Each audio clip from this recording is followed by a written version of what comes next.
In light of a possible resumption of Iran-US dialogue with Biden's coming to power, Iran tries to restore the leverages of the JCPOA, sticking to its traditional version with no change to its terms.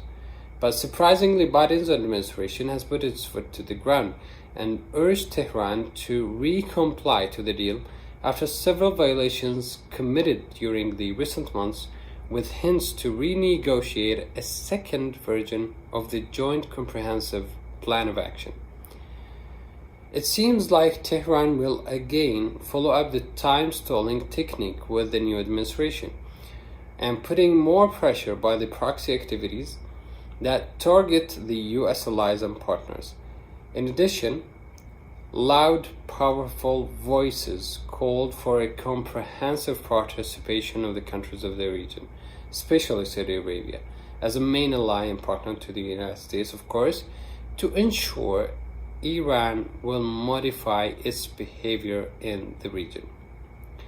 This point, supported by the US, let's say, tacit acknowledgement of the benefits of the Trump's maximum pressure strategy, which gives Washington a higher card to gain more influence on any upcoming negotiation with Tehran.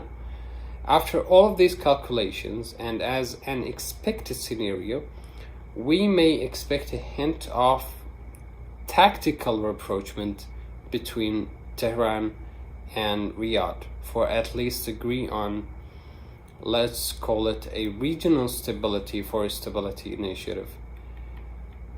For their side, Iranians need such regional conditioned appeasement, and seems like Iran in more need for that. And the proof stems from the Iranian situation in the Middle East that appears shaky at the moment. We are all noticing this sudden sharp Iranian move to the east, to Afghanistan and Pakistan through their Shiite proxies, which Iran established to fight in Syria, transforming them to political movements within these countries to clone Hezbollah experience and escape the inner momentum in case they lost their hand in the region. Backward, from a bare diplomatic perspective, and if the United States is really seeking for a comprehensive deal on peace and appeasement, I see as a diplomatic researcher that an Iranian Saudi initiative should include trust-building measures to safeguard future relations and push Iran in particular to abandon, which is hard, its aggressive ideological agenda that it has relied on to influence the Arab world over the past 40 years. With this case of any potential rapprochement, of any such rapprochement, initial mid-level meetings are more likely to be successful when conducted in a third-party country, for example, Pakistan, to promote a sense of neutrality, of course. Countries within the European Union in particular present a relatively neutral option, especially if the European Union leadership can be present to mediate this discussion. Furthermore, any agreement should also be supported and supervised by international bodies such as the United Nations. For the record, Iran-Saudi historical enmity also requires a cultural component for rapprochement at a state level.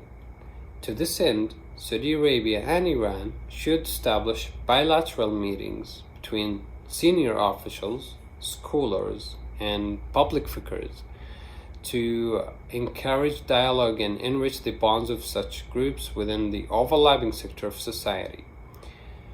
The relationships formed through these Saudi-Iranian meetings acting as a proactive step in preventing future crises by acting as a bridge between citizens and decision makers.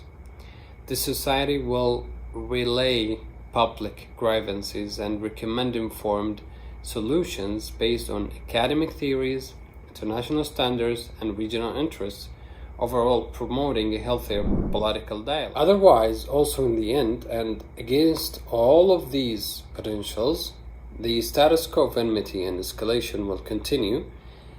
We will see more US procedures on the ground to defend its allies and interests by the military attacks. More Israeli engagement would be higher and harder, while Iran's aggressive activities will continue, with no one winning this battle.